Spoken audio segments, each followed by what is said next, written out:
नाम है Sandeep Yadav. I am from India, Hyderabad. I am a professional YouTuber and motorcyclist. காஷ்மீர்ல red colour dress, பாகிஸ்தான்ல red colour dress, நேபாளில் red colour dress, சைனால red colour dress. இந்த dress கலருக்கு பின்னாடி ஏதாவது கோட் வேர்ட் இருக்கா அப்படின்ற கேள்வி எழுந்திருக்கு. ஸ்பானிஷ் நட்பு மூலமா கூடுதலா சில நபர்களோட அறிமுகம் கிடைக்குது ஜோதி.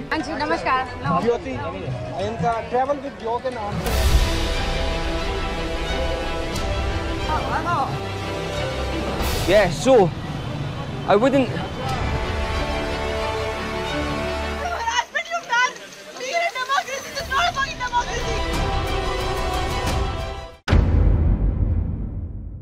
ரெண்டாயிரத்தி 24 மே 10 அதாவது போன வருஷமே ஒருத்தர் ட்வீட் போடுறார். என்னன்னா, இந்த பொண்ணை வந்து ஃபாலோ பண்ணுங்க, இந்த பொண்ணோட ஆக்டிவிட்டிஸ் சரியில்லை, பாகிஸ்தானுக்கு டிராவல் பண்றா, அதை தொடர்ந்து காஷ்மீருக்கு டிராவல் பண்றா, ஸோ இதுக்கு பின்னணியில ஏதோ இருக்கு அப்படின்னு சொல்லி என்னையே டேக் பண்ணி ஒருத்தர் ட்வீட் போடுறாரு. போன வருஷமே ட்வீட் போடுறாரு. இதை விட்டுருங்க. பெஹல்காம் தாக்குதல் நடந்தது ஏப்ரல் 22. ஆனா அதுக்கு முன்னாடி மார்ச் 1 ஸ்காட்லாந்தை சேர்ந்த ஒரு யூடியூபர் வந்து ஒரு வீடியோ ஷேர் பண்றாரு. அந்த வீடியோல இந்தியன் கேர்ள் லவ்விங் பாகிஸ்தான் அப்படின்ற டைட்டிலோட அந்த வீடியோவை ஷேர் பண்றாரு.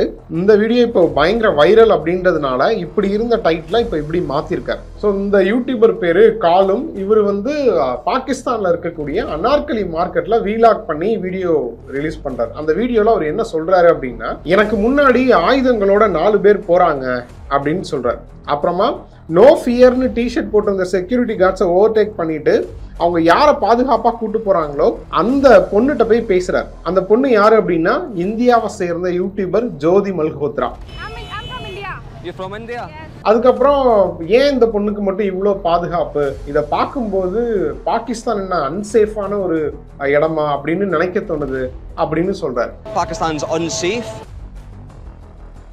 அதுக்கப்புறம் அந்த பொண்ணு அப்படி கிராஸ் பண்ணி போகும்போது என்ன சொல்றாரு, அப்போ வந்து அந்த பொண்ணு மட்டும் இல்லை, அந்த பொண்ணை சுற்றி நிறைய பேர் இருக்காங்க. நிறைய பேர் அந்த பொண்ணு மாதிரியே வந்து ஒரு ஐடி கார்டு மாதிரிலாம் போட்டுட்டு போறாங்க. ஸோ அப்போ என்ன சொல்றாரு, வந்து கேங்காக வந்திருக்காங்க, ஒரு குரூப்பாக தான் வந்திருக்காங்க இந்தியாவில இருந்து அப்படின்ற மீனிங்ல அவர் சொல்றாரு. அதுக்கப்புறம் அவர் வேற வேற விஷயத்த பேச ஆரம்பிச்சாரு. பட் இப்போ பர்டிகுலரா இந்த இந்தியாவை சேர்ந்த யூடியூபர் ஜோதி மல்ஹோத்ராவை பத்தி பேசியிருக்காரு இல்லையா, இந்த வீடியோ பயங்கர பேசு பொருளாயிருக்கு. சரி, ஓகே, இந்த விஷயத்தை பத்தி நம்ம ஏன் பேசணும் அப்படின்னா, ஒரே ஒரு நபர் தான் காரணம். அதுதான் டிராவல் வித் ஜோ அப்படின்ற யூடியூப் சேனல் வச்சிருக்கிற ஜோதி மல்ஹோத்ரா. யார் இவங்க? இவங்களை ஏன் கைது பண்ணணும்? காஷ்மீர்ல ரெட் கலர் ட்ரெஸ், பாகிஸ்தான்ல ரெட் கலர் ட்ரெஸ், நேபாளில் ரெட் கலர் ட்ரெஸ், சைனால ரெட் கலர் ட்ரெஸ். இந்த ட்ரெஸ் கலருக்கு பின்னாடி ஏதாவது கோட் வேர்ட் இருக்கா அப்படின்ற கேள்வி எழுந்திருக்கு. இவங்க வந்து பாகிஸ்தான் உளவாளியா இல்ல பாகிஸ்தானோட ISI ஏஜென்டா அப்படின்ற கேள்வி எழுந்திருக்கு. ஒரு யூடியூபரா இவங்க பாகிஸ்தானுக்கு என்ன தகவல் சொன்னாங்க? இப்படி பல கேள்விகள் எழுப்பப்படுற நிலையில ஜுடிஷியல் கஸ்டடியில விசாரணைக்கு உட்படுத்தப்பட்ட ஜோதியை அவங்க அப்பா நேரில் போய் மீட் பண்ணிட்டு வந்திருக்காரு. நேரில் போய் மீட் பண்ணிட்டு வந்து என்ன தெரியுமா சொல்லியிருக்காரு, டீட்டெயிலா பார்ப்போம்.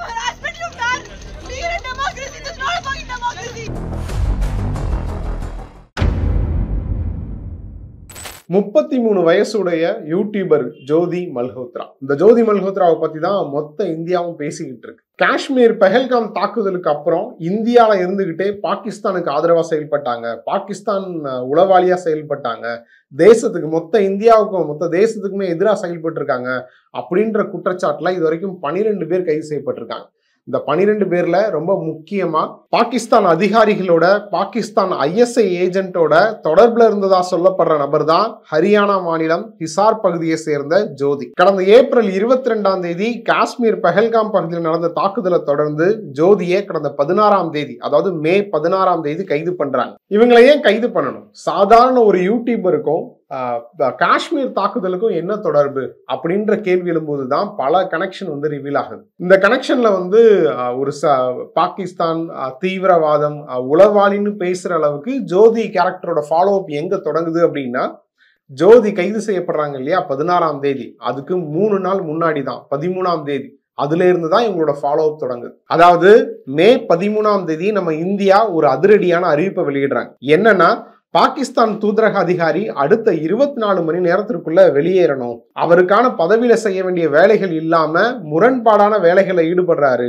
அப்படின்னு சொல்லி வெளியேற உத்தரவிட்டாங்க. அது யாரு அப்படின்னா டெல்லியில இருக்கக்கூடிய பாகிஸ்தான் ஹை கமிஷன் பாகிஸ்தான் தூதரக விசா ப்ராசஸ் அதிகாரியா அறியப்படுற எஹ்சானுர் ரஹீம் என்ற டானிஷ். சரி, இவர் உண்மையிலே விசா அதிகாரியா அப்படின்னு கேட்டா அதுதான் இல்ல. ஐஎஸ்னு சொல்லக்கூடிய பாகிஸ்தான் இன்டெலிஜென்ஸ் ஏஜென்சியோட இன்ஸ்பெக்டர் ரேங்க்ல இருக்கக்கூடிய ஒரு ஆபீசர்னு சொல்றாங்க. டைம்ஸ் ஆஃப் இந்தியா ரிப்போர்ட் படி இவருக்கு கொடுக்கப்பட்ட வேலையே என்ன அப்படின்னா இந்தியாவை சேர்ந்த சிம் கார்ட்ஸ் அரேஞ்ச் பண்றது, இன்ஃப்ளூயன்சஸை ரெக்ரூட் பண்றதுன்னு சொல்றாங்க. கூடுதலான தகவல் என்ன சொல்லப்படுது அப்படின்னா இஸ்லாமாபாத்ல டானிஸ்க்கு பாஸ்போர்ட் கொடுக்கப்பட்டதாகவும் 2022 ஜனவரி 21 இந்தியா வர்றதுக்கான விசா அவருக்கு கொடுக்கப்பட்டிருக்கிறதாகவும் சொல்றாங்க. சரி, இவருக்கும் ஜோதிக்கும் என்ன கனெக்ஷன் அப்படின்னா டானிஷ்க்கு கொடுக்கப்பட்ட அசைன்மெண்ட்ல ஒண்ணுதான் இன்ஃப்ளூயன்சஸை ரெக்ரூட் பண்றது. இப்போ எக்ஸாம்பிள் என்ன பண்ணுவோம், நம்ம இப்போ நார்மலா ஒரு போலீஸ் அரெஸ்ட் பண்றாங்க அப்படின்னா அவனோட ஹிஸ்டரி என்ன அப்படின்னு செக் பண்ணுவாங்க. அதாவது அந்த நபர் இதுக்கு முன்னாடி ஏதாவது குற்ற செயலில் ஈடுபட்டிருக்கானா, இல்லை இதுக்கு முன்னாடி ஏதாவது சம்பவங்கள் செஞ்சிருக்கானா அப்படின்னு செக் பண்ணுவோம் இல்லையா. அதுதான் இங்கேயும் நடந்திருக்கு. டானிஷோட ஹிஸ்டரியை ட்ராக் பண்றாங்க. டானிஷ் கலந்துகிட்ட பொது நிகழ்ச்சிகளோட போட்டோஸ் வீடியோஸை பாக்குறாங்க. அபிஷியலா ரிஜிஸ்டர் செய்யப்பட்ட நிகழ்ச்சிகள் இருக்கும் இல்லையா, டானிஷ் கலந்துகிட்ட அபிஷியலான நிகழ்ச்சிகள், அந்த லிஸ்ட் எல்லாம் எடுக்கிறாங்க.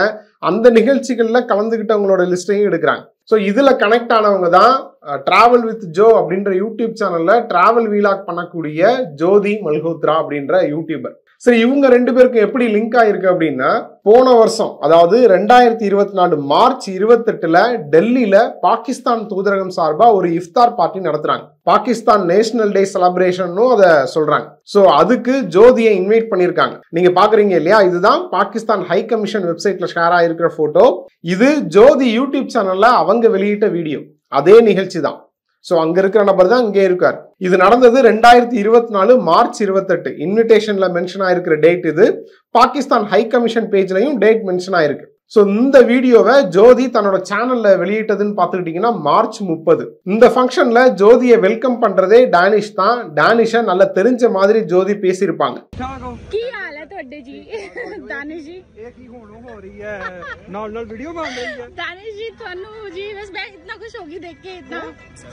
டானிஷ் தன்னோட மனைவியை இந்த நிகழ்ச்சியில தான் ஜோதிக்கு அறிமுகப்படுத்துறாங்க. ஆனா நிறைய சேனல்கள்ல என்ன சொல்லியிருக்காங்க அப்படின்னா டானிஷோட மனைவிக்கும் ஜோதிக்குமே நல்ல பழக்கம் இருந்திருக்கு, முன்னாடியே அவங்களுக்கு தெரிஞ்சிருக்கு, நல்ல ஃப்ரெண்ட்ஸா இருந்திருக்காங்க அப்படின்ற மாதிரி சொல்லியிருக்காங்க.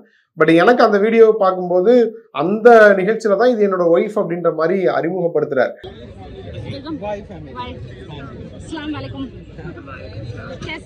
பட் டானிஷ்க்கு ஜோதிக்குமான பழக்கம் அப்படின்றது அந்த நிகழ்ச்சிக்கு முன்னாடியே இருந்திருக்கு. ஏன்னா அந்த நிகழ்ச்சியோட அந்த வீடியோ பாத்தீங்க அப்படின்னா ஆரம்பத்துல ஜோதி வரும்போது வெல்கம் பண்றதாகட்டும், அந்த நிகழ்ச்சிகள்ல நடந்த விஷயங்களாகட்டும், அங்கேருந்து கிளம்பும் போது ஜோதி டானிஷ்ட பேசுற வீடியோக்களாகட்டும், எல்லாமே அது நமக்கு தெளிவா தெரியும். முன்னாடியே டானிஷ் தெரிஞ்சிருக்கு. இந்த ஈவெண்ட்டுக்கு டானிஷ் தான் ஜோதியை இன்வைட் பண்ணியிருக்காங்க அப்படின்றதும் அதுல தெளிவா புரியும். இதுல இன்னொரு முக்கியமான விஷயம் என்ன அப்படின்னா பஹல்காம் தாக்குதல்ல மொத்த இந்தியாவும் சோகத்துல இருக்கும்போது டெல்லியில இருக்கக்கூடிய பாகிஸ்தான் ஹை கமிஷன் ஆபீஸ்க்கு ஒரு நபர் கேக் வாங்கிட்டு போறாரு அப்படின்னு சொல்லிட்டு ஒரு வீடியோ பார்த்திருப்போம். அது பயங்கர பேசு பொருளாச்சு. அந்த நபரும், அதாவது கேக் வாங்கிட்டு போன அந்த நபர் இருக்காரு இல்லையா, அந்த நபரும் ஜோதியும் நல்ல ஃப்ரெண்ட்ஸ்ன்ற மாதிரி செய்திகள் வெளியாச்சு.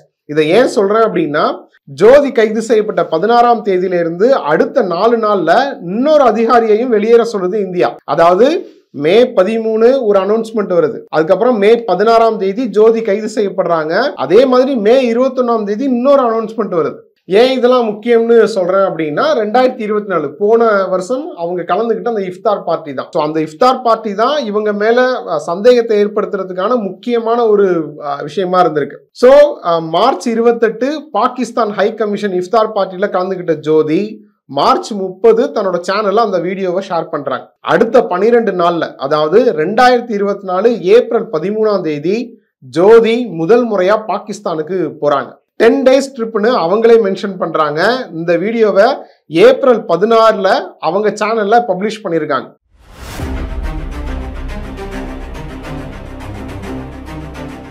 ஸோ இது வந்து ஜோதிக்கு பாகிஸ்தானோட ஃபர்ஸ்ட் ட்ரிப்பு, 10 days ட்ரிப்னு மென்ஷன் பண்றாங்க. அந்த முதல் வீடியோக்கு அப்புறம் கிட்டத்தட்ட பாகிஸ்தான் ரிலேட்டடா 13 வீடியோ ஷேர் பண்றாங்க. நான் சொல்றது எல்லாமே யூடியூப்ல. ஸோ அந்த 13 வீடியோக்கு அப்புறம் காஷ்மீர் ரிலேட்டடா ஒரு வீடியோ ஷேர் பண்றாங்க. காஷ்மீருக்கு போன மாதிரி ஒரு வீடியோ ஷேர் பண்றாங்க. இதை நோட் பண்ண ஒரு நபர் தான் நான் ஓப்பனிங்லேயே சொன்ன மாதிரி எக்ஸ் தளத்துல போன வருஷமே வந்து என்ஐஏவை டேக் பண்ணி இதை சொல்றாரு. இந்த பொண்ணை வந்து ஃபாலோ பண்ணுங்க, இவங்க வந்து இஃப்தார் பார்ட்டியில் கலந்துக்கிட்ட பாகிஸ்தான் ஹை கமிஷன் இஃப்தார் பார்ட்டியில் கலந்துக்கிறாங்க. அதுக்கப்புறம் அடுத்த 10 நாள்ல பாகிஸ்தான் போறாங்க, இப்போ காஷ்மீர் போறாங்க, இதுக்கு பின்னணியில ஏதோ செய்தி இருக்கு, ஸோ ஃபாலோ பண்ணுங்க அப்படின்ற மாதிரி ட்வீட் போட்டிருக்காரு. இது மட்டும் இல்ல, அடுத்த மாசம் சைனாக்கு போயிருக்காங்க. இதுதான் சந்தேகத்தை வலுப்படுத்துது. இது வரைக்கும் பார்த்தது ஜோதியோட போன வருஷத்துக்கான ட்ரிப் பிளான். போன வருஷம் ட்ரிப் போயிட்டு வந்தது. பட் இந்த வருஷம் ஸ்டார்டிங்ல 2 மாசத்துக்கு முன்னாடி பாகிஸ்தானுக்கு மறுபடியும் போயிருக்காங்க. 7 நாள் ட்ரிப்பா போயிருக்காங்க. இது எப்போ அப்படின்னா 2 மாசத்துக்கு முன்னாடி, அதாவது கடந்த பிப்ரவரி 23 செகண்ட் ட்ரிப்பை ஸ்டார்ட் பண்ணியிருக்காங்க. மார்ச் 4 அன்னைக்கு அவங்க சேனல்ல அந்த வீடியோவை ரிலீஸ் பண்ணியிருக்காங்க. அதாவது லாஸ்ட் டைம் வந்து பாகிஸ்தானுக்கு போயிட்டு வந்து காஷ்மீர் போன மாதிரி வீடியோ ரிலீஸ் பண்ணியிருந்தாங்க. இப்போ காஷ்மீர் போயிட்டு வந்து பாகிஸ்தான் போயிருக்காங்க. ஸோ இது எல்லாமே வந்து ஜோதிக்கு அகெயின்ஸ்டா வந்து இருக்கக்கூடிய சந்தேகத்தை வலுப்படுத்தும் விதமா இருக்கு. அது மட்டும் இல்லாம 2023 நவம்பர்ல இருந்து இப்போ பெஹல்காம் தாக்குதல் நடந்துச்சு இல்லையா, அதுக்கப்புறம் 2025 ஏப்ரல் வரைக்குமே வந்து அவங்க வந்து டானிஷ் கூட பேசிக்கிட்டு இருந்ததா சொல்லப்படுது. ஸோ இந்த நிலையில தான் டானிஷை வெளியேற சொன்ன நம்ம இந்தியா வந்து டானிஷை வெளியேற சொல்லுது 13ஆம் தேதி, மே 13ஆம் தேதி. மே 16ஆம் தேதி ஜோதியை கைது பண்றாங்க. ஜோதியை கைது பண்ணது ஹரியானா மாநிலத்தை சேர்ந்த ஹிசார் எஸ்பி தலைமையிலான டீம். ஸோ அவங்களை கைது பண்ணதுக்கு அப்புறம் அவங்கள்ட்ட இன்வெஸ்டிகேட் பண்ணது ஜாயிண்ட் இன்டகிரேஷன் டீம், அதாவது JICன்னு சொல்லுவாங்க. அதை தொடர்ந்து NIA இன்டெலிஜென்ஸ் பியூரோ, அப்புறம் ஹரியானால இருக்கக்கூடிய லோக்கல் இன்டெலிஜென்ஸ் சர்வீஸ் எல்லாருமே வந்து விசாரிக்கிறாங்க. முதல்ல போலீஸ் காவல்ல வைக்கப்பட்டிருந்தாங்க, இப்போ நீதிமன்ற காவல்ல சிறையில இருக்காங்க. மொத்த தேசத்துக்குமே எதிராக அவங்க செயல்படுறாங்க அப்படின்ற குற்றச்சாட்டுல கைது பண்ணும்போது இந்தியாவோட இன்டெலிஜென்ஸ் பியூரோ அப்படின்றதெல்லாம் வந்து அவங்க விசாரணை பண்ணதெல்லாம் ரொம்ப பயங்கரமா இருக்கும். ஸோ இவங்களோட விசாரணைக்கு அப்புறம் விசாரணை நடந்துகிட்டு இருக்கு. இப்போ வெளியாகக்கூடிய செய்திகள்லாம் இருக்கு இல்லையா, அதெல்லாம் பார்த்தா ஒரு படமே எடுக்கலாம் போல, அவ்வளோ விஷயங்கள் இருக்கு. அதில் என்னென்ன செய்திகள் வெளியாகுது அப்படின்னா, டானிஷுக்கும் ஜோதிக்குமான பழக்கம் அப்படின்றது 2023 ஸ்டார்ட் ஆயிருக்கு. அதாவது நான் ஆல்ரெடி சொன்ன மாதிரி, அதாவது 2023 எண்டில் வந்து ஜோதி வந்து பாகிஸ்தான் போக விசா அப்ளை பண்றாங்க. ஆனா விசாவை வந்து ரிஜெக்ட் பண்ணது பாகிஸ்தான் எம்பசி. அதுக்கப்புறம் தான் இந்த டானிஷோட நட்பு கிடைச்சிருக்கு. அதாவது நான் விசா வாங்கி தரேன் அப்படின்னு சொல்லி டானிஷ் அறிமுகமானதாகவும் தனக்கு ஃபேவர் பண்ணியிருக்காரு அப்படின்ற அடிப்படையில ஜோதி பேசி பழங்கினதாகவும் சொல்லப்படுது. ஆனா மேஜர் மதன் என்ன சொல்றாரு அப்படின்னா, இது எல்லாமே வாண்டடா போட்ட பிளானா இருக்கலாம். அதாவது விசாவை வந்து ரிஜெக்ட் பண்ற மாதிரி ரிஜெக்ட் பண்ணிட்டு ஜோதி கூட பேசுறதுக்கான ஒரு வாய்ப்பா கூட இதை ஏற்படுத்தி இருக்கலாம். இது எல்லாமே பாகிஸ்தானோட பிளானா இருக்கலாம் அப்படின்ற மாதிரி தன்னோட சந்தேகத்தை வெளிப்படுத்தியிருக்காரு. பட் எல்லாமே விசாரணையோட முடிவுல வரும்னு வைங்க. பட் இதுவுமே ஒரு கவனிக்கப்பட வேண்டிய ஒரு விஷயம் தான். ஏன்னா இப்படி பண்ணியிருக்க மாட்டாங்க அப்படின்னு நம்ம முடிவு பண்ணிட முடியாது. ஸோ இதை தொடர்ந்து தான் டானிஷோட நட்பு மூலமா இஃப்தார் பார்ட்டிக்கு இன்வைட் செய்யப்படுறாங்க ஜோதி. டானிஷ் மூலமா விசா கிடைக்குது, பாகிஸ்தானும் போயிட்டு வராங்க. ஸோ பாகிஸ்தான் போயிட்டு வந்ததுக்கு அப்புறமும் டானிஷ் கூட வந்து ஸ்னாப் சாட், டெலிகிராம், வாட்ஸ்அப் மூலமா சாட் பண்றாங்க.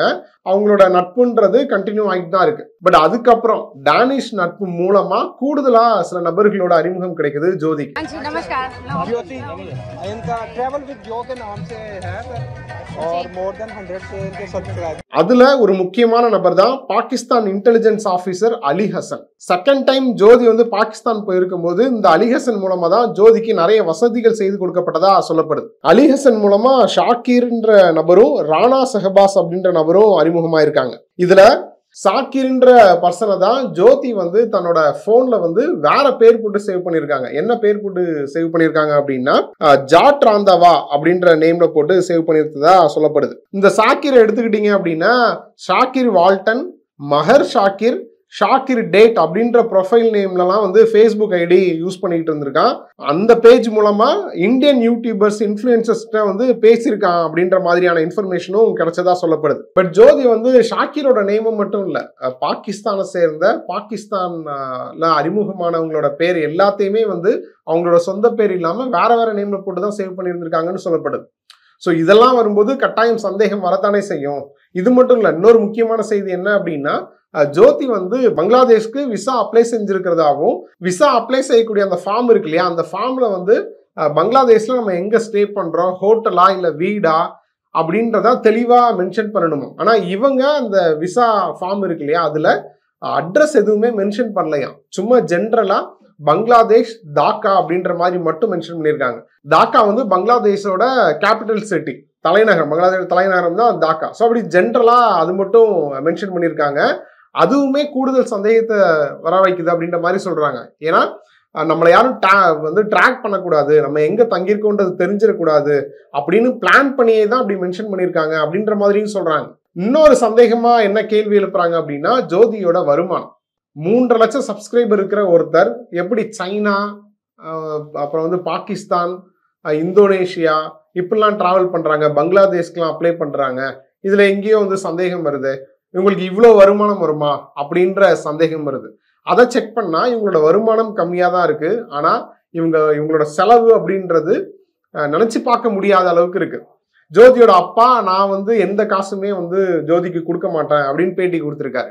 ஸோ அப்படி இருக்கும்போது எப்படி இவங்களுக்கு இவ்வளோ செலவுக்கு இவ்வளோ பணம் கிடைக்குது, அதை கொஞ்சம் வெரிஃபை பண்ணணும் அப்படின்றதுனால ஜோதி யூஸ் பண்ற 3 பேங்க் அக்கௌண்ட் யூஸ் பண்றாங்க. அந்த 3 பேங்க் அக்கௌண்ட்டையுமே இப்போ வந்து கண்ட்ரோல் எடுத்து அதையுமே விசாரிச்சுக்கிட்டு இருக்காங்க. அவங்க டிரான்சாக்ஷன் ஹிஸ்டரியை எடுத்துக்கிட்டு இருக்காங்க. சரி, எல்லாம் ஓகே.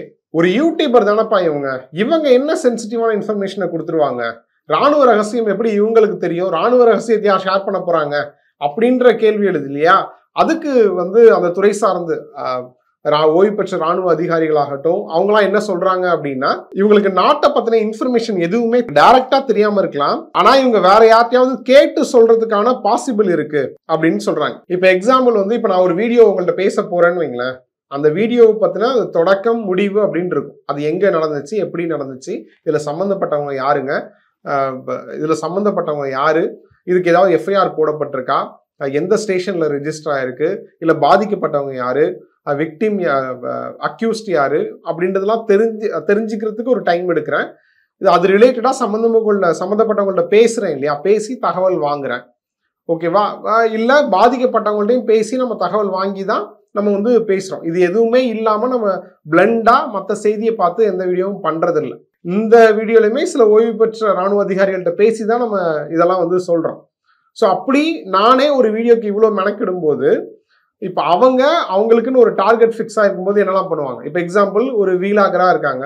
இப்போ நானே ஒரு வீலாக் பண்றேன், பாகிஸ்தான் போறேன் இல்ல காஷ்மீர் போறேன்னு வைங்க. இப்போ நான் என்ன பண்ணுவேன், ஆல்ரெடி காஷ்மீர் போனவங்கள்ட்ட பேசுவேன், இல்ல அங்க இருக்கக்கூடிய அபிஷியல்ஸ் யார்ட்டையாவது அங்க வரலாமா, இப்போ வரலாமா, சேஃபா, இந்த இடத்துக்கு போலாமா, எங்க வந்து அலோவ் பண்ணுவாங்க, இப்படிலாம் கேட்பேன் இல்லையா. இது எல்லாமே இங்க சென்சிட்டிவான இன்ஃபர்மேஷன் தான். மற்ற ஊருக்கு எப்படின்னு கிடையாது. பட் காஷ்மீரை பொறுத்த வரைக்கும் ஒரு பிளேஸை பத்தி நீங்க விசாரிச்சு ஒரு இன்ஃபர்மேஷன் தெரிஞ்சுக்கிறீங்க அப்படின்னா அது ரொம்ப ரொம்ப முக்கியமான விஷயம்தான். ஸோ அந்த மாதிரி சில இன்ஃபர்மேஷனை கேட்கறதுக்காக அதிகாரிகள்கிட்ட பேசும்போது பதிவு செய்யப்பட்ட இன்ஃபர்மேஷன் இல்லாம ரிஜிஸ்டர்ஸை பதிவு செய்யப்படாத ரகசிய தகவல்கள் கூட நம்ம யார்ட்டையும் சொல்ல மாட்டோம் அப்படின்ற நம்பிக்கையில சில விஷயங்களை ஷேர் பண்ண வாய்ப்பு இருக்கு. ஸோ அப்படி யோசிச்சா இவங்க ராணுவ அதிகாரிகள்கிட்ட நான் இப்படி பாகிஸ்தான் போறேன் இல்ல காஷ்மீர் போறேன், எங்க வந்து ஷூட் பண்ண முடியும், எங்கெல்லாம் ஷூட் பண்ண அலோட் இருக்கு, எங்கெல்லாம் போலீஸ் ஆஃபீஸர்ஸ் இருப்பாங்க, எங்கெல்லாம் ராணுவ வீரர்கள் இருப்பாங்க, எந்த பகுதிகளெல்லாம் வந்து கண்டுக்க மாட்டாங்க அப்படின்லாம் கேட்க முடியும். ஸோ இப்போ சொன்ன எல்லாமே சென்சிட்டிவ் தகவல்கள் தான். ஸோ இது எல்லாமே இன்னொரு அதிகாரிகள்கிட்ட கேட்டு தகவல் கேட்டு இன்ஃபர்மேஷனா சொல்றதுன்றது வேற. பட் சம்பந்தப்பட்ட இடத்துக்கே போய் ஸ்பாட் இன்ஃபர்மேஷன் ஒன்று இருக்குல்ல, அது ரொம்ப ரொம்ப முக்கியமான ஒரு விஷயம். ஸோ அதை தான் இவங்க பண்ணியிருக்காங்க அப்படின்ற சந்தேகத்தின் அடிப்படையில் தான் விசாரணை நடந்துகிட்டு இருக்கு. இன்னும் கூடுதலா சொல்ல போனா, இப்ப நீங்க போன இடத்துல ஒரு போட்டோ எடுக்கிறீங்கன்னு வைங்க, அந்த போட்டோ வந்து லொகேஷனோட வரும், மெட்டா டேட்டான்னு சொல்லுவோம் இல்லையா. இப்ப போன்லயே பாத்துக்கிட்டீங்கன்னா எந்த போன்ல எடுக்கப்பட்டுச்சு அப்படின்ற மாதிரிலாம் வருது. ஸோ அது மூலமா சில இன்ஃபர்மேஷனை சீக்கிரட்டாவே கடத்த முடியும். ஸோ எல்லாமே இங்க சென்சிபிள் தான். ஒன்ஸ் நீங்க நேஷனல் செக்யூரிட்டிக்கு அகெயின்ஸ்டான விசாரணைக்குள்ள வந்துட்டீங்க அப்படின்னா எல்லா சந்தேகத்தையும் எழுப்பி எல்லா விதமான கிளியரன்ஸும் நடக்கும். ஸோ இதுல என்ன சந்தேகம் வந்துட போகுது, இதையே விசாரிக்கிறாங்க, இவங்களை டார்கெட் பண்ணியிருக்காங்க அப்படின்னு நம்ம பேசவே முடியாது. இப்போ இந்த ஜோதியை எடுத்துக்கிட்டீங்கன்னா கடந்த சில மாதங்களுக்கு முன்னாடி தாக்குதல் நடந்த பெஹல்காமுக்கு போயிருக்காங்க, அங்க சில வீடியோஸ் எடுத்திருக்காங்க, அதெல்லாம் யூடியூப்லன்னு இல்லாம இன்ஸ்டால ஷேர் பண்ணியிருக்காங்க. இப்போ இன்ஸ்டா ஐடி வந்து டீஆக்டிவேட் பண்ணியிருக்காங்க, ஓப்பன் பண்ணும்போது வரல. ஜம்மு காஷ்மீரோட முன்னாள் டிஜிபி வந்து இவங்க ஷேர் பண்ண ஒரு வீடியோவை டேக் பண்ணி இதை வந்து சாதாரணமா எடுத்துக்க முடியாது, சில சந்தேகத்தை எழுப்புது அப்படின்ற மாதிரி அவரோட சந்தேகத்தை சொல்லியிருக்காரு. இன்னொன்னு, தன்னோட தேசபக்தியை காமிக்கிறேன் அப்படின்ற பேர்ல ராணுவ வீரர்கள் நிக்கிற இடத்துல இல்ல முக்கியமான ராணுவ இடத்துல சல்யூட் அடிக்கிற மாதிரியான போட்டோஸ் எல்லாம் ஷேர் பண்ணியிருக்காங்க. அது மூலமா கூட ஏதாவது ஒரு இன்ஃபர்மேஷனை கலத்திட முடியும், அதுல ஏதாவது விஷயம் இருக்கா அப்படின்ற சந்தேகமும் எழுது. இது எல்லாத்தையும் விட்டுருங்க. எல்லாத்தையும் விட ரொம்ப சென்சிபிளான விஷயம் என்ன அப்படின்னா, ராணுவ மூவ்மெண்ட் இருக்கு, ஆர்மி மூவ்மெண்ட்னு சொல்லுவாங்க. இப்போ எக்ஸாம்பிள் சொல்லணும் அப்படின்னா, நம்ம இந்தியன் ரேடார் சிஸ்டம் இருக்குல்ல, அது எங்க இருக்கு, அதோட லொக்கேஷன் இதுதான், அதோட என்ட்ரி இப்படி இருக்கும் அப்படின்னு அதை பார்த்து ஏதாவது ஒரு இன்ஃபர்மேஷனை சொல்றாங்கன்னு வைங்க, அது ஹைலி வந்து சென்சிபிளான இன்ஃபர்மேஷன். இப்போ இந்தியன் ரேடார் இன்ஃபர்மேஷனை நம்ம சொன்னோம் அப்படின்னா, அந்த தகவல் அவங்களுக்கு கிடைச்சது அப்படின்னா, அதை அட்டாக் பண்ணிட்டாங்க அப்படின்னா, பாகிஸ்தான் விமானப்படையால ஈஸியா இந்தியாவுக்குள்ள நுழைய முடியும். இது ஏதோ நான் வந்து சொந்த அனுபவத்துல சொல்லல, நான் ஒன்றும் பெரிய எக்ஸ்பர்ட்லாம் கிடையாது, ஓய்வு பெற்ற ராணுவ அதிகாரிகள் சொல்லியிருக்காங்க, அதன் அடிப்படையில தான் சொல்றேன். ஸோ இது எல்லாமே நம்ம இந்தியாவுக்கு வந்து ரொம்ப ஹைலி சென்சிபிளான, ரொம்ப செக்யூரிட்டி சார்ந்த விஷயங்களான ஒரு விஷயம்தான். சமீபத்தில் நடந்த தாக்குதல் ரிலேட்டடா வெளியான செய்திகளை கூட நீங்க பார்த்திருப்பீங்க. பாகிஸ்தான் அனுப்பின அட்டாக் மிஷின்ஸை வந்து இந்தியன் ஆர்மி வந்து ஏர்லேயே வந்து செயலிழக்க செஞ்சிருக்காங்க, அங்கே வந்து ஆகாயத்திலேயே வந்து செயலிழக்க வச்சிருக்காங்க அப்படின்ற மாதிரியான செய்தியை பார்த்துருப்பீங்க. ஸோ இது எல்லாமே அதுக்கு கீழே தான் வரும். இன்னொன்னு, S-400 ஏவுகணை இந்தியாவுக்கு எவ்வளவு முக்கியம்னு கண்டினியூஸா பேசிக்கிட்டு இருந்தாங்க. இப்ப இதை வந்து ரோடு வழியா தான் கொண்டு போக முடியும், சாலை மார்க்கமா தான் கொண்டு போக முடியும். ஸோ வேற வழியே கிடையாது. ஸோ அப்படி S-400 எடுத்துட்டு போறாங்க அப்படின்னா, இப்போ இந்த விஷயத்த யாராவது ஷேர் பண்ணாங்கன்னா, இந்த லொகேஷன்ல, இந்த ரோட்ல, இந்த ஆங்கிள், இந்த திசையில இப்படி வந்துகிட்டு இருக்கு அப்படின்னு சொன்னாங்கன்னா, ஸோ இது எல்லாமே ஹைலி சென்சிபிளான விஷயம் தான். ஸோ இது எல்லாம் தான் மிலிட்டரி மூவ்மெண்ட் கீழே வருது. இப்ப இல்லைன்னா, இப்போ ஒரு கேம்ப் இருக்கு, இந்த கேம்ப்ல இருந்து ஒரு 15 ஆர்மி மிலிட்டரி ஜீப் வந்து போகுது ஒரே டைம்ல, இல்ல இருந்து அங்கேருந்து கிளம்பி வேற ஒரு லொகேஷனுக்கு போறாங்க, இந்த லொகேஷனுக்கு இத்தனை ஜீப் வந்து ஆர்மி ஜீப் வந்து இருக்கு அப்படின்னு சொல்றது கூட ஒரு சென்சிபிளான விஷயம் தான். சப்போஸ் காஷ்மீர் மாதிரியான இடத்துல அப்படி ஒரே டைம்ல ஒரு 15 ஜீப் போகுது, ஆர்மி ஜீப் போகுது, மிலிட்டரி ஜீப் போகுது அப்படின்னா, அந்த இன்ஃபர்மேஷனை சொல்றதுமே ஒரு சென்சிபிளான விஷயம் தான். இப்போ நீங்க அதை வீடியோ எடுத்து ஷேர் பண்ணீங்கன்னாலுமே உங்களை விசாரணை செய்யப்படலாம் நீங்க சந்தேகத்தின் அடிப்படையில். ஸோ அதான் நான் ஆரம்பத்திலே சொன்னேன், நேஷனல் செக்யூரிட்டின்னு வந்துட்டேன்னா எல்லா விதத்திலையும் சந்தேகப்படுவாங்க. இப்போ இந்த ஜோதி கேஸ்ல எடுத்துக்கிட்டீங்கன்னா, வீலாகுன்ற பேர்ல ஒரு முக்கியமான இடத்துல ரெட் கலர் ட்ரெஸ் போட்டிருக்காங்கன்னு வைங்க. இப்போ இதை வந்து ரெட் கலர் மூலமா ஒரு கோட் வேர்டை வந்து அவங்க பாஸ் பண்ண முடியும் அவங்களால. இப்போ இந்த தீரன் அதிகாரம் ஒன்றுல வந்து தலப்பாக கலர் மாத்துறது அப்படின்ற ஒரு சீன் வச்சாங்களா, அந்த மாதிரி நிறைய விஷயங்கள் இருக்குது. அதுலதான் இந்த விஷயத்த கோட் பண்றாங்க சில பேர். அது வந்து அதிகாரப்பூர்வமா எந்த செய்தி சேனல்லையும் வரல, பட் சில பேர் ஃபேஸ்புக்ல அந்த மாதிரி கோட் பண்ணும்போது சில யூடியூப் சேனல்கள்ல சில யூடியூபரும் சொல்லியிருக்காங்க, ரெட் கலர் ட்ரெஸ் போட்டிருக்காங்க, காஷ்மீர்ல ரெட் கலர் ட்ரெஸ் போட்டிருக்காங்க, பர்டிகுலரா சென்சிபிளான வீடியோ ரிலேட்டடா மட்டும் அந்த கோடு ரெட் கலர் போட்டிருக்காங்க, இதுக்கு பின்னாடி எதுவும் செய்தி இருக்கா அப்படின்ற மாதிரியான கேள்வியை முன்வைக்கிறாங்க அவங்க. பட் அது அதிகாரப்பூர்வமா எந்த செய்தியிலையும் முன்வைக்கல, பட் சொல்றேன் எக்ஸாம்பிளுக்கு. இன்னொன்னு, ஜோதியோட டைரியில 15 பேஜுக்கு வந்து அவங்களோட டிராவல் பிளான் எழுதி வச்சிருக்காங்க. பேலன்ஸ் இருந்த ஒரு 4-5 பேஜ்ல வந்து பாகிஸ்தானை பத்தின பாசிட்டிவான விஷயங்களை அவங்க எழுதி வச்சிருந்திருக்காங்க. பாசிட்டிவான விஷயங்களை எழுதி வச்சிருக்காங்கன்னும் போது இதுல கூடுதல் சந்தேகம் வருது. ஏன் அப்படின்னா, டானிஷ் அப்படின்றவருக்கு கொடுக்கப்பட்ட டார்கெட் வந்து இன்ஃப்ளூயன்சஸோட கான்டாக்ட் தான். ஸோ அப்படி வரக்கூடிய பழக்கமாகிற இன்ஃப்ளூயன்சஸ்க்கு கொடுக்கப்படுற டார்கெட் என்னவா இருக்குன்னா, பாகிஸ்தானை பத்தின பாசிட்டிவான விஷயங்களை ஷேர் பண்றது தான். இப்போ ஆல்ரெடி இதுக்கு முன்னாடி ஒரு செய்தி கேள்விப்பட்டிருப்போம் நம்ம, துருக்கியில் இருக்கக்கூடிய ஊடகங்கள் வந்து பாகிஸ்தானுக்கு ஆதரவான சில செய்திகளை வந்து ஷேர் பண்றாங்க அப்படின்ற மாதிரியான செய்திகள் முன்னாடி பார்த்துருப்போம். ஸோ அந்த மாதிரி தான் பாகிஸ்தானை பத்தின பாசிட்டிவான இன்ஃபர்மேஷனை ஷேர் பண்றதுக்காக இவங்களை கூட யூஸ் பண்ணிக்கலாம். ஒரு மாதிரி என்ன சொல்றது, காம்ப்ரமைஸ் பண்ணி இந்த வீடியோவுக்கு நாங்கள் பேமெண்ட் பண்றோம், இல்லை இந்த இடத்த நீங்க இப்படி இந்த ஆங்கிள் காமிக்கணும், இந்த இடம் வந்து ஏதாவது ஒரு தீவிரவாதிகள் இருக்கக்கூடிய இடம்னு இருக்கலாம், பட் அந்த இடத்த வீலாக் பண்ணிட்டு இந்த இடம் வந்து ரொம்ப சேஃப்டியான ஒரு விஷயம், மக்கள்லாம் வந்து ரொம்ப அன்பா இருக்காங்க, எனக்கு இங்க போகும்போது இவ்வளோ விஷயங்கள் நடந்துச்சு, பாகிஸ்தான்ல இப்படி ஒரு இடமா அப்படின்லாம் ஏதாவது ஒரு பிளான் பண்ணலான்னு வைங்களேன். ஸோ அப்படி ஏதாவது கூட அவங்களுக்கு கொடுக்கப்பட்ட அசைன்மெண்ட்டா இருக்கலாம். ஸோ அதனாலதான் எல்லா விதத்திலையுமே இங்க வந்து சந்தேகப்பட வேண்டிய தேவை வருது. ஸோ அதன் அடிப்படையில தான் ஜோதியை கைது பண்ணியிருக்காங்க. ஸோ சும்மா ரேண்டமா ஜோதியை கைது பண்ணிட்டாங்க, அவங்கள டார்கெட் பண்ணியிருக்காங்க அப்படின்லாம் நம்ம சொல்லிட முடியாது. ஏன்னா 2024 ஜோதி வந்து கவனிக்கப்படுறாங்க. அங்கேருந்து ஃபாலோ பண்ணி தான் இப்போ நடந்த விஷயங்களை வச்சு கைது பண்ணியிருக்காங்க. ஸோ தேசத்தோட பாதுகாப்புன்னு வரும்போது அரசு எடுக்கக்கூடிய நடவடிக்கையை வந்து நம்ம சாதாரணமாக நினைக்க முடியாது. ஸோ இது எல்லாமே கவனிக்கப்பட வேண்டியது தான். இன்னொன்று, கைது வரைக்கும் போயிருக்காங்க. அது வந்து ரா இன்டெலிஜென்ஸ், NIA, அப்புறம் வந்து இன்டெலிஜென்ஸ் பியூரோ எல்லாமே இதில் இன்வால்வ் ஆகும்போது ஒரு சரியான எவிடன்ஸ் இல்லாமல் இல்லை சரியான காரணம் இல்லாமல் கைது பண்ணியிருப்பாங்களா அப்படின்றதே சந்தேகம்தான். ஸோ சரியான காரணம் இருக்க போய் தான் கைது வரைக்கும் போயிருக்காங்க. ஜோதியை கைது பண்ணதுக்கு அப்புறம் ஒரு நாள் கழிச்சு ஹரியானா SP பிரஸ் மீட்ல என்ன சொல்லியிருந்தாரு அப்படின்னா, அவங்க கன்ஃபஷன் கொடுத்திருக்காங்க, ஒப்புதல் வாக்குமூலம் கொடுத்திருக்காங்க அப்படின்ற மாதிரி சொல்லியிருக்காரு. இன்னொன்னு, தன்னோட வாட்ஸ்அப் ஸ்னாப்சாட் ஹிஸ்டரியை வந்து டெலீட் பண்ணியிருக்கிறதாவும் சொல்லப்படுது. அதாவது ஜோதியை ட்ராக் பண்ணி கைது பண்றதுக்கு முன்னாடி தெரிஞ்சே இதை அவங்க டெலீட் பண்ணாங்க அப்படின்ற மாதிரியும் செய்தி வருது. ஸோ அவங்க டெலீட் பண்ணதை ரெட்ரீவ் பண்ணது மூலமா சில சாட் இன்ஃபர்மேஷன் கிடைச்சதாகவும் சொல்றாங்க. மேஜர் மதனுமே இதை மென்ஷன் பண்ணியிருக்காரு. அதாவது வாகா பார்டர்ல இருக்கேன்னு சொல்லியிருக்காங்க ஜோதி. அதுக்கு அலிஹசன் வந்து பாகிஸ்தான்ல இருந்து மெசேஜ் பண்ணியிருக்காங்க. அதாவது VIP புரோட்டோகால் பக்கத்துல போக முடியுதா, அங்க இருக்கியா அப்படின்னு கேட்டதான். அதாவது அலிஹசன் கேட்டிருக்கான். அலிஹசனுக்கு வந்து ஜோதி வந்து ரிப்ளை பண்ணியிருக்கிறதாகவும், நான் என்னால வந்து VIP பக்கத்துல போக முடியல, பட் வேற எந்த VIPயுமே இங்க இல்ல அப்படின்ற மாதிரி அவங்க ஷேர் பண்ணதாகவும் சொல்லப்படுது. அந்த சாட்ல மென்ஷன் ஆயிருக்கு அப்படின்னு சொல்றாங்க. அதை மேஜர் மதனுமே வந்து தன்னோட வீடியோல பேசியிருக்காரு. ஸோ இது எல்லாமே வந்து தகவல் அப்படின்ற அடிப்படையில தான் இது வரைக்கும் வெளியில வந்திருக்கு.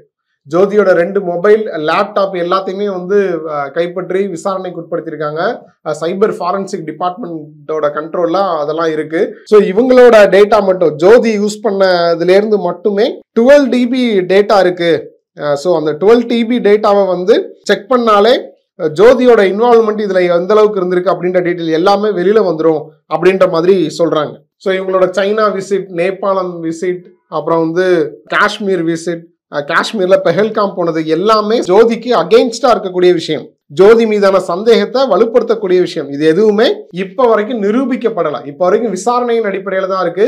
விசாரணையை தொடர்ந்து இந்த தகவல்லாம் வெளியாகுது அப்படின்றதன் அடிப்படையில வெளியாகக்கூடிய செய்திகள் தான் நம்ம இது வரைக்கும் பேசணும். பட் விசாரணையோட முடிவுல தான் உண்மை என்னன்னு தெரிய வரும். ஸோ அது வரைக்குமே நம்ம பொறுமையா தான் இருந்தாகணும். நிறைய செய்திகள் வருது, இஷ்டத்துக்கு நிறைய பேர் பேசுறாங்க. பட் அதெல்லாம் தாண்டி இப்ப நான் சொன்ன தகவல்கள்லாம் சில நம்பகத்தன்மையான ஊடகங்கள்ல வந்த செய்திகள், பத்திரிகைகள்ல வந்த செய்திகளை கோட் பண்ணி தான் நான் சொல்லியிருக்கேன். இன்னொன்று ரொம்ப முக்கியமா என்னன்னா அப்படின்னா, ஜோதிக்கு வந்து டேனிஷோட பழக்கம் இருந்தது உறுதிதான். அவங்கள்ட்ட பேசினது, கண்டினியூஸா ஃப்ரெண்ட்ஷிப் மெயின்டைன் பண்ணது எல்லாம் உறுதி தான். ஆனா ஜோதிக்கும் தீவிரவாதம் தொடர்பான அந்த ஆக்டிவிட்டிஸ்க்கு லிங்க் இருக்கா அப்படின்னா அதுக்கான எந்த ப்ரூஃப்மே எங்களுக்கு இது வரைக்கும் கிடைக்கல அப்படின்னு தான் அதிகாரப்பூர்வமா சொல்லியிருக்காங்க. ஸோ இதுல வந்து ரொம்ப பொறுமையா தான் இருக்கணும். ஏன்னா மொத்த தேசத்துக்குமான விஷயம் இது, தேசம் பாதுகாப்பு தொடர்பானது. மொத்த தேசமும் ஜோதிக்கு அகெயின்ஸ்டா பேசும்போது ஜோதியோட அப்பா தன்னோட மகள் கூட நிற்கிறார். தன்னோட மகள் வந்து ஒரு நிரபராதி அப்படின்னு இப்பவும் நம்புறாரு. சிறையில இருக்கிற ஜோதியை மீட் பண்ணிட்டு வந்திருக்கிற ஜோதியோட அப்பா வந்து, நான் ஒரு நிரபராதி, நான் செஞ்சது எல்லாமே லீகலா தான் பண்ணியிருக்கேன் அப்படின்னு ஜோதி சொன்னதா ஜோதியோட அப்பா டைம்ஸ் நவ் செய்தி சேனலுக்கு சொல்லியிருக்கிறதா செய்தி வெளியா இருக்கு. அதை தொடர்ந்து என்ன நடந்திருக்கு அப்படின்னா, குமார் முகேஷ் அப்படின்ற அட்வொகேட் வந்து ஜோதிக்கு ஆதரவாகவும் கைது நடவடிக்கைக்கு எதிராகவும் ஹிசார் கோர்ட்ல கேஸ் கொடுத்திருக்கிறதா செய்தி வெளியா இருக்கு. ஸோ இந்த கேஸ் வந்து ஜூன் 9 முதல் கேஸா விசாரிக்கப்படும் அப்படின்னு சொல்லியிருக்கிறதா செய்திகள் வெளியா இருக்கு. இதுக்கு இடையில என்ன நடக்குது அப்படின்னா, பையா சன்னி யாதவ் அப்படின்ற ஒரு தெலுங்கு யூடியூபர் கிட்டத்தட்ட மில்லியன் கணக்கில் சப்ஸ்கிரைபர் வச்சிருக்காரு, இன்ஸ்டாலையும் மில்லியன் கணக்கில் ஃபாலோவர்ஸ் வச்சிருக்காரு. அவரை சென்னை ஏர்போர்ட்ல வச்சு NIA கைது பண்ணியிருக்காங்க அப்படின்ற ஒரு செய்தி வெளியாகுது. ஏன் அப்படின்னா, அவருக்குமே இந்த பாகிஸ்தானோட தொடர்பு இருக்கலாம் அப்படின்னு சந்தேகிக்கப்படுது. ஏன்னா அவரு சமீபத்துல பைக்லயே வந்து பாகிஸ்தான் போயிட்டு வந்திருக்காரு. இப்ப மட்டும் இல்ல, நிறைய டைம் வந்து பாகிஸ்தான் போயிருக்கிறதா அந்த சன்னி யாதவோட அந்த பிரபல யூடியூபரோட அங்கிள் மாமாவே வந்து பேட்டிலாம் கொடுத்திருக்காரு. அது மட்டும் இல்லாம இப்போ அவரு கைது செய்யப்பட்ட 3 நாள் கழிச்சு அந்த பிரபல யூடியூபரோட அப்பா வந்து என்ன சொல்லியிருக்காரு அப்படின்னா, என் பையனை கைது பண்ணதையே நான் வந்து சோசியல் மீடியாவை பார்த்து தான் தெரிஞ்சுக்கிட்டேன், எனக்கு எந்தவித இன்ஃபர்மேஷனோ அஃபீஷியலா எதுவுமே தெரிவிக்கப்படலை. ஸோ எனக்குமே அது டவுட்டா இருக்கு. ஏன்னா அவன் வந்து நிறைய கண்ட்ரிக்கு நான் டிராவல் பண்ணியிருக்கான், நிறைய நாள் அங்கே ஸ்டே பண்ணுவான், எப்போ வருவான்னு சொல்ல முடியாது. ஸோ அப்படி இருக்கும்போது உண்மையிலேயே அவனை கைது பண்ணியிருக்காங்களான்றதே டவுட்டா இருக்கு அப்படின்ற மாதிரி சொல்லியிருக்காரு. இந்தியன் எக்ஸ்பிரஸ்ல ஆர்டிகல் வெளியா இருக்கு. அது மட்டும் இல்லாம இன்னும் என்ன சொல்றாருன்னா, அவனுக்கு ஏகப்பட்ட வருமானம் வந்துகிட்டு இருக்கு அந்த சேனல் மூலமா. ஸோ அதை விட்டுட்டு பணத்துக்கு ஆசைப்பட்டு தேசத்துக்கு அகெயின்ஸ்டா அவன் செயல்படுவானா அப்படின்றத என்னால நம்பவே முடியல அப்படின்னு அவங்க அப்பா பேட்டி கொடுத்திருக்காரு. பட் இதே இது தெலுங்குல மற்ற யூடியூபர்ஸ் என்ன பண்றாங்க அப்படின்னா, இந்த சன்னி யாதவ் அப்படின்றவர் வந்து ஏகப்பட்ட பெட்டிங் ஆப்பை ப்ரமோட் பண்ணக்கூடிய ஒரு யூடியூபர். அந்த பெட்டிங் ஆப்பை இல்லீகல் பெட்டிங் ஆப்பை ப்ரமோட் பண்ணதுக்காக இவர் மேல ஆல்ரெடி சில கேஸ்லாம் இருக்கு. அது ரிலேட்டடாகவும் அவர் ஆல்ரெடி கைதும் ஆயிருக்காரு.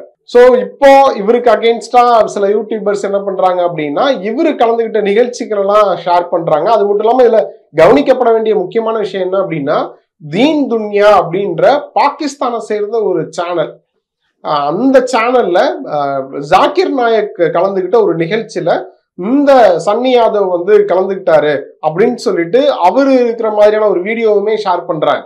नाम है Sandeep Yadav. I am from India, Hyderabad. I am a professional YouTuber and motorcyclist. So இப்போ இது எல்லாமே பேசு பொருளா இருக்கு. இது இல்லாம இன்னொரு பிரபல இன்ஃப்ளூயன்சர் 21 வயசான ஒரு லா ஸ்டூடெண்ட் அவங்களையுமே கைது பண்ணியிருக்காங்க. எதுக்காக அப்படின்னா இந்த ஆபரேஷன் சிந்தூர் இருக்கு இல்லையா, அது ரிலேட்டடா சோசியல் மீடியால மதம் சார்ந்து மோதலை உருவாக்கக்கூடிய மத வெறுப்பு பரப்பக்கூடிய சில கருத்துக்களை முன் வச்சிருக்காங்க அப்படின்ற மாதிரியான ஒரு அலிகேஷனை வச்சு அவங்களையுமே கைது பண்ணியிருக்காங்க. ஸோ இப்படி ஒவ்வொரு நாளுமே கேரளாலையுமே சில இன்ஃப்ளூயன்சர்ஸை கைது பண்ணி அதுக்கப்புறம் விசாரணை செஞ்சு அதுக்கப்புறம் ரிலீஸ் பண்ணியிருக்காங்க. இந்த மாதிரி ஒவ்வொரு ஸ்டேட்லயுமே நடந்துகிட்டு இருக்கு. இப்போ இந்த travel with Joe channel run பண்ற ஜோதி மல்ஹோத்ரா மேல இன்னும் அலிகேஷன் போயிட்டு இருக்கு, இன்னும் விசாரணை கண்டினியூ ஆயிட்டு இருக்கு. ஸோ இப்படி நகர்ந்துகிட்டு இருக்கு. ஸோ இன்னும் கூடுதலா வேற யாரெல்லாம் கைது செய்யப்படுறா, இந்த கேஸ் எதை நோக்கி போயிட்டு இருக்கு அப்படின்றதெல்லாம் பொறுத்து இருந்தா பார்க்கணும்.